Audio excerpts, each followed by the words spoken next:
des millions des chefs d'État africains. L'avocat affirme avoir porté pendant des années des valises d'argent liquide à l'Élysée, et ce sous les yeux de Jacques Chirac et de Dominique de Villepin. C'est le grand déballage de Robert Bourgi. Robert Bourgi explique tout d'abord pourquoi il a choisi de révéler ses pratiques. J'ai travaillé avec Dominique de Villepin pendant des années. Fin 2005, brutalement, il m'a chassé, il m'a déçu. N'est pas De Gaulle qui veut. En septembre 2005, pourtant, le Premier ministre prend peur. L'argent de Sassou, de Bongo, de tous les Africains sans le soufre, c'est fini. Si un juge d'instruction vous interroge, ça va mal finir. Le système de financement par valise prend fin. Robert Bourgi se détourne de Dominique de Villepin. Il affirme n'avoir jamais remis d'argent africain à l'actuel chef de l'État, ni à Claude Guéant, et conclut sur ces mots: « Je sais qu'aujourd'hui tout le monde a la mémoire qui flanche, moi, pas encore ».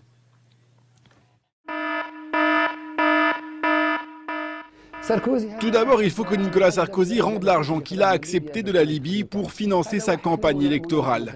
C'est nous qui avons financé sa campagne et nous en avons la preuve. Nous sommes prêts à tout révéler. La première chose que l'on demande à ce clown, c'est de rendre l'argent au peuple libyen. Nous lui avons accordé une aide afin qu'il œuvre pour le peuple libyen, mais il nous a déçus. Rendez-nous notre argent. Nous avons tous les détails, les comptes bancaires, les documents et les opérations de transfert.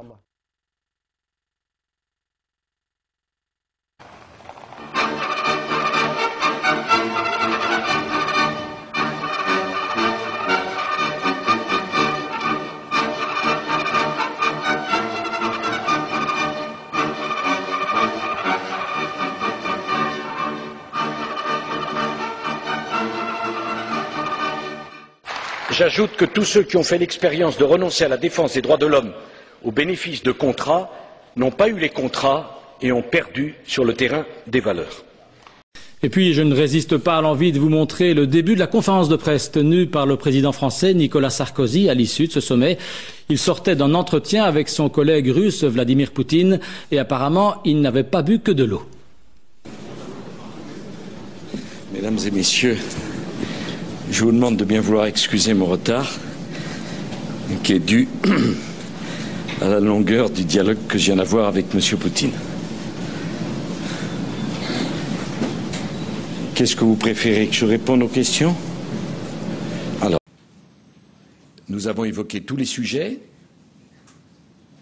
la Tchétchénie, la journaliste, mais je l'ai fait sans aucune agressivité. Mais nous avons échangé.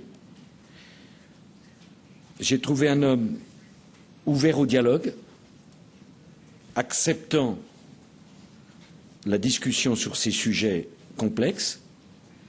Moi-même, j'ai essayé de comprendre quelle était la problématique des Russes, qui ont depuis 20 ans, c'est incontestable, eu affronté bien des crises et bien des difficultés.